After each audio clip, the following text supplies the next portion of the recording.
আসসালামু আলাইকুম বন্ধুরা, স্বাগত আমার এই বাংলা রান্নাঘর উইথ শেরিনা চ্যানেলে। দেখুন, আমি একটা খুব সুন্দর আজকে মাংস রান্না করব। তা রান্নাটা কিভাবে করি আপনারা দেখতে থাকুন, পুরো ভিডিওটা না দেখে টানবেন না। আগে আমি পেঁয়াজটা লাল লাল করে ভেজে নিয়ে তাতে একটু মাংসের চর্বি দিয়েছিলাম, দিয়ে তারপরে আমি আদা রসুনটা দিয়েছি। মানে আপনারা ভাবছেন যে অনেক তেল দিয়ে রান্না করব তারপরে ভালো লাগবে, তেলের ঝোল উঠলেই কি ভালো লাগে? কিন্তু তেল কম দিয়েও যদি কষানোটা ভালো হয় তা অবশ্যই ভালো লাগবে।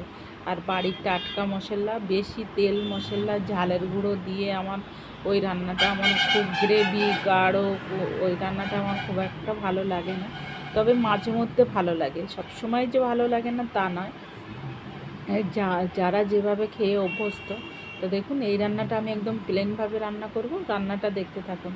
এই দেখেন, রান্নাটা দেখেছেন, একটা আমি টমেটো দিয়েছিলাম আর মশলাটা কষে নিচ্ছিলাম, আর একটু হলুদ, গুঁড়ো ঝাল, লবণ ওইগুলো আর কি মশলায় দিয়ে দিয়েছিলাম, দিয়ে নাড়াচাড়া করে তারপরে মাংসটা দিয়ে দিলাম। মাংসটা আমি এইভাবে এখন অনেক সময় ধরে কষাবো, যত সময় না মাংসের পানিটা শুকিয়ে যায়। কষানোর ভিতরেই কিন্তু মাংসটা বেশি ভালো লাগে, যাতে পুড়ে না যায়, আবার মাংসটা যেন খুব সুন্দর কষানো হয়। হালকা আছে এইভাবে আমি এখন 10-15 মিনিট ধরে কষাতে থাকবো, তাহলে মাংসটা খুব সুন্দর হয়ে যাবে। আপনারা চাইলে ঢাকা দিয়েও কষিয়ে নিতে পারেন। এবার মাংসের উপরে নির্ভর করে যেমন কেমনভাবে কষাবেন, যে কতটা মাংস আপনি কতটা পানি বেরিয়েছে, কত সময় ধরে কষানো ঠিক হবে, সেইভাবে আপনারা কষাতে পারেন। আর যে আমি রান্নাটা শেখাচ্ছি বন্ধুরা, সেটা নয়, এইভাবে রান্না করে খেতে আমার কিন্তু খুবই ভালো লাগে। আপনারা চাইলেও একবার, যারা প্লেনভাবে রান্না করে খেতে চান, এইভাবে রান্না করে খেয়ে দেখবেন, অনেক অনেক ভালো লাগবে। আর খাসির মাংস তো কার না ভালো লাগে বলেন? খাসির মাংস খুবই ভালো লাগে। আর এইভাবে আলু ছাড়া কষা কষা করে রান্না করে খেয়ে দেখেন যে কেমন লাগে। তো মাংসটা খুবই সুন্দর ছিল, দেখেছেন কত সুন্দর চর্বিও ছিল মাংসটায়, অনেক চর্বি ছিল। কিন্তু চর্বি খাওয়া তো নিষেধ, তা কী করবো, ওই জন্য ছোটো ছোটো করে কেটে তেলের উপরে দিয়ে দিয়েছিলাম, যাতে মাংসটা বেশি টেস্ট হয়। তা অনেকটাই টেস্ট হয়েছিল।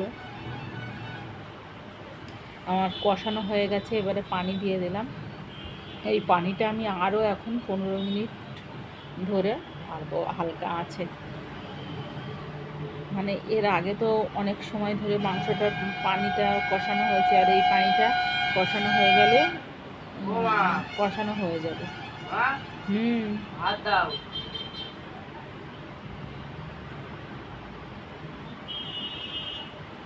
দেখেন, আমার কষানো হয়ে গেছে মাংসটা।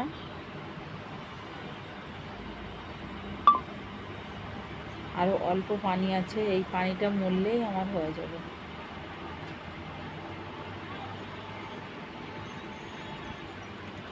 কালারটা কিন্তু অনেক সুন্দর হয়েছিল, কিন্তু আমার লাইটের জন্য অত বুঝতে পারছেন না আপনারা। কালারটা অনেক অনেক সুন্দর লাগছিল।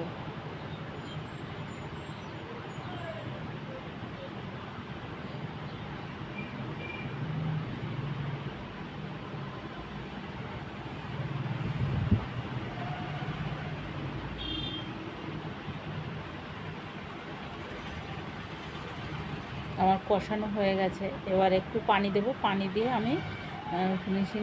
দেখেছেন, মানে মাংসের কালারটাও যেমন সুন্দর হয়েছে, মাংসটা গলেও গিয়েছে। এবার আমি ফিনিশিং পানি দিয়ে আমি আরও 10 মিনিট ঢাকা দিয়ে রেখে দেবো। খুব বেশি ঝোল রাখবো না, ওই জন্য বেশি পানি দেব না, অল্প করেই পানি দেব, যেহেতু মাংসটা কষা কষাই খাবো আমরা।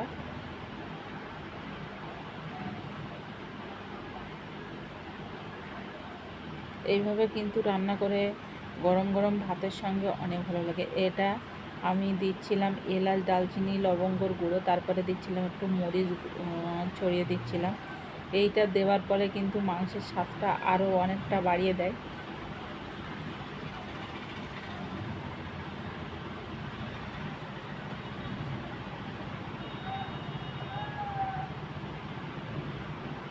খুব সুন্দর একটা কালার চলে এসছে।